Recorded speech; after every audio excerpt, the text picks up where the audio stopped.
still waiting for my town hall. Let me know. So fellow Texan, Beto O'Rourke announced his candidacy today to a lot of fanfare. How do you expect to compete with that, considering you're also from the same state? You know, we have 15 or 16 candidates in this race, and so it's a crowded field.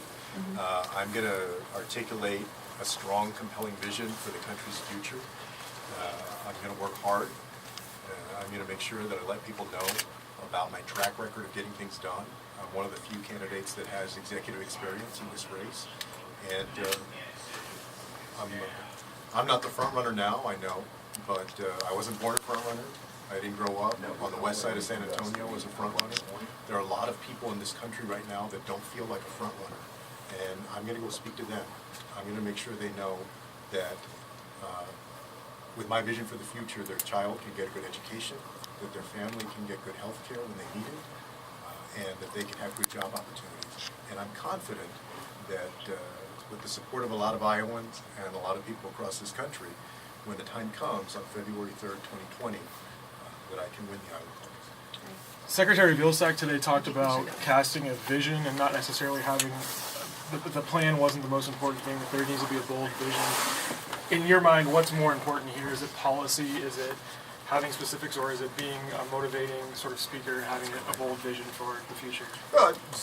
My vision for the future of our country is that we're the smartest, the healthiest, the fairest, and the most prosperous nation on earth.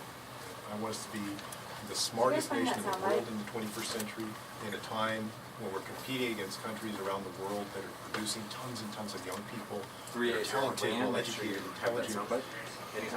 That means we have to invest. You guys have any kind of soundbite now than ever before. We need to change our healthcare system so we can become the healthiest nation on earth. We need to reform our justice system and reform our immigration system so that we can be the fairest nation on earth. And prosperity has to mean prosperity for everybody. Immigration. The president threatened to close the border next week. What is your response to that? I think he wants to keep this issue going in a way that is not constructive for our country. I think he's doing it for political reasons. You can see it with how he just being at his rallies time after time, getting his people chanting about the wall. When security experts that I've talked to say that that's not how you want to spend $8 billion. We have given the administration out of the Senate and the House the money they asked for, which was a bit over $1 billion for security at the border. And I think the answer to all of this is comprehensive immigration reform. When you talk to farmers in Iowa and you talk to people that are out there in the Midwest where we have low unemployment rates in our state, we need immigrant workers in our farms and our fields. We need them in our factories. We need them in our rural hospitals, especially. And we need them for their ideas. I think immigration doesn't diminish America, it strengthens America. And especially the farm provisions that were, since we're at a farm event here, guys, the farm provisions that were in comprehensive reform that we passed on a bipartisan basis back in 2013 would have solved a lot of things. And it also, just when you talk about security money and border issues, and by the way, I would also work with the Central American countries to work with them on their issues. I think that would be a constructive way to go at this. But the other thing about immigration reform that I brought up today in the Q&A was that it reduces the debt by $158 billion. $158 billion. That was a score back in 2013. You think about what that money could do to help us reduce our debt, and also what it could do if you want some border security money. And so I just think the way he's doing this, he should be, I had always thought when he got elected there might be this chance, given that he had been in the hotel industry, had immigrant workers, that it would be this Nixon goes to China moment. Not exactly. It has been the opposite. And so every single day that this goes by, I think it sets our country back. And as president, I would work on comprehensive immigration reform.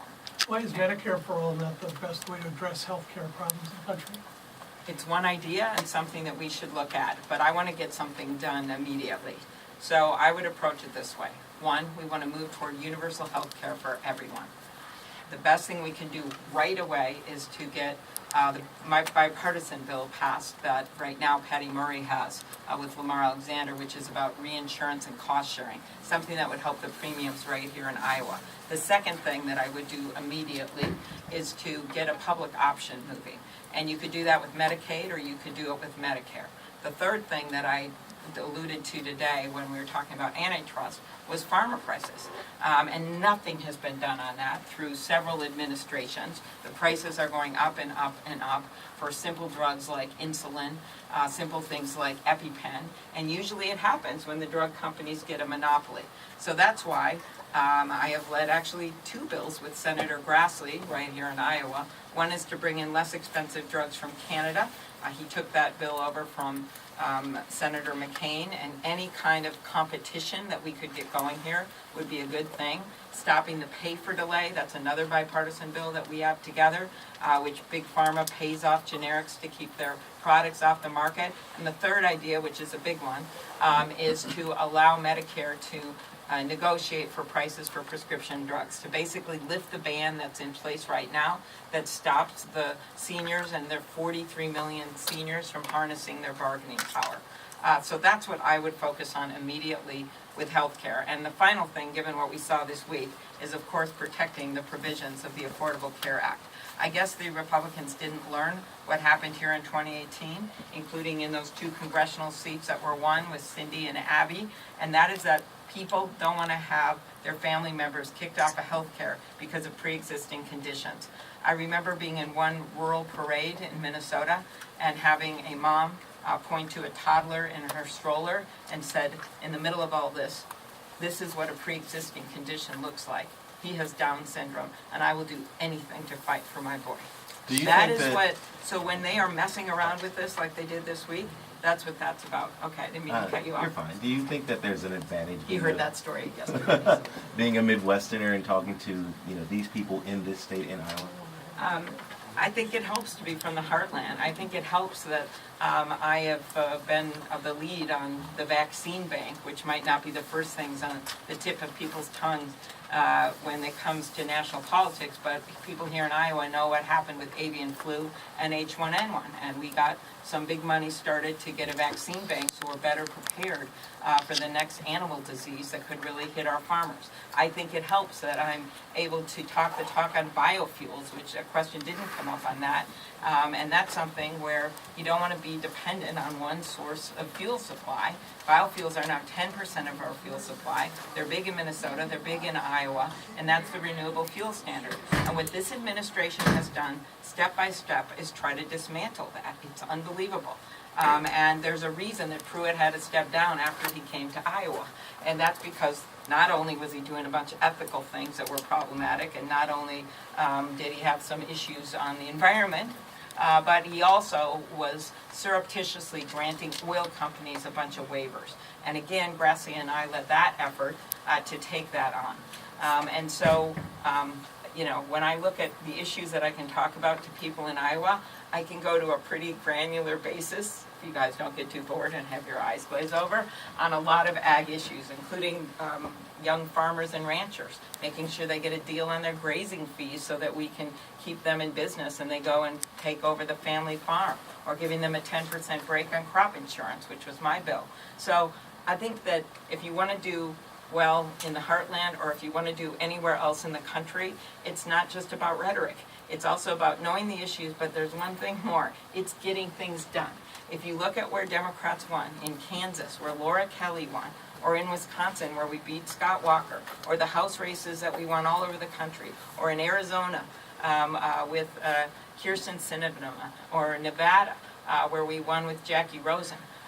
Those were races where people said, what are the bread and butter issues in my state that I care about, and can we put someone into this job that is pledging to work for me, have my back, and get things done. That is what I've done for 12 years in the Senate, and before that, I've got one of the highest rates of passing bills and getting things into law, and I think that's going to matter. How people think it's out of vogue, I don't think it's out of vogue, not when you look at who won in 2018.